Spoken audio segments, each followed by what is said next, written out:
आज हम बात करेंगे मेल इनफर्टिलिटी यानी पुरुषों में बांझपन के बारे में। पुरुषों में बांझपन के बहुत सारे कारण हो सकते हैं और ये निर्भर करता है कारण पे कि उसका इलाज किस तरीके से किया जाए।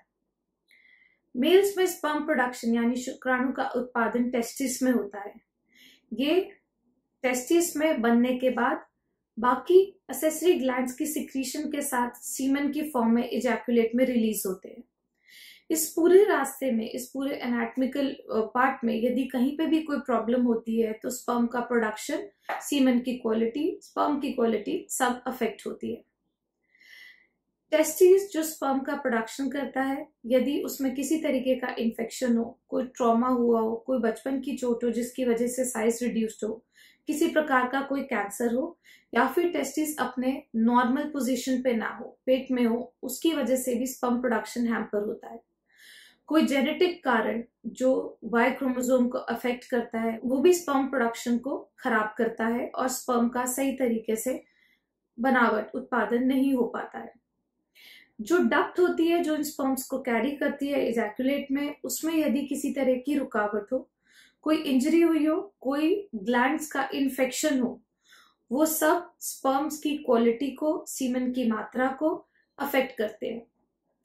तीसरी चीज, जो हार्मोन स्पर्म प्रोडक्शन में हेल्प करते हैं, वो कुछ तो ब्रेन से रिलीज होते हैं और कुछ टेस्टिस में खुद ही रिलीज होते हैं।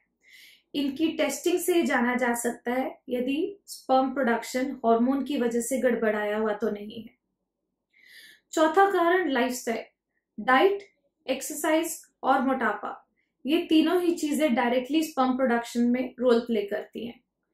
पांचवी चीज, स्मोकिंग, अल्कोहल या फिर किसी तरीके का ड्रग अब्यूज, ये चीजें स्पर्म प्रोडक्शन को नेगेटिवली अफेक्ट करती है। सीमेन की मात्रा, स्पर्म की क्वालिटी, मोटिलिटी, सब चीजों को अफेक्ट करती है। बहुत बार ऐसा देखा गया है, हिस्ट्री, एग्जामिनेशन, अच्छे से चेकअप के बाद भी और इन सारे टेस्टिंग के बाद भी हमें स्पर्म में किसी तरह का कोई कारण नहीं मिलता है जो हमें बता सके कि सीमेन की क्वालिटी क्यों खराब है। डिपेंडिंग अपॉन कि क्या कारण है, इसका इलाज किया जाता है। यदि सिर्फ काउंट, मोटिलिटी मामूली तौर पे अफेक्टेड है तो ऐसे केस में इन्फेक्शन रूल आउट करके एंटीऑक्सीडेंट्स के ट्रीटमेंट से और साथ में इंट्रायूट्राइन इंसेमिनेशन के कॉम्बिनेशन से प्रेगनेंसी पाई जा सकती है। पर यदि काउंट, मोटिलिटी बहुत सीवियरली अफेक्टेड होता है, उसमें आईवीएफ, इक्सी की जरूरत पड़ती है। और यदि सीमेन काउंट निल हो तो डिपेंडिंग अपॉन हमारे ब्लड टेस्ट, हमारा बाकी सीमेन एनालिसिस का रिपोर्ट क्या कहता है, हम आगे टेस्टिकुलर स्पर्म एक्सट्रैक्शन टेक्निक्स का इस्तेमाल करते हैं।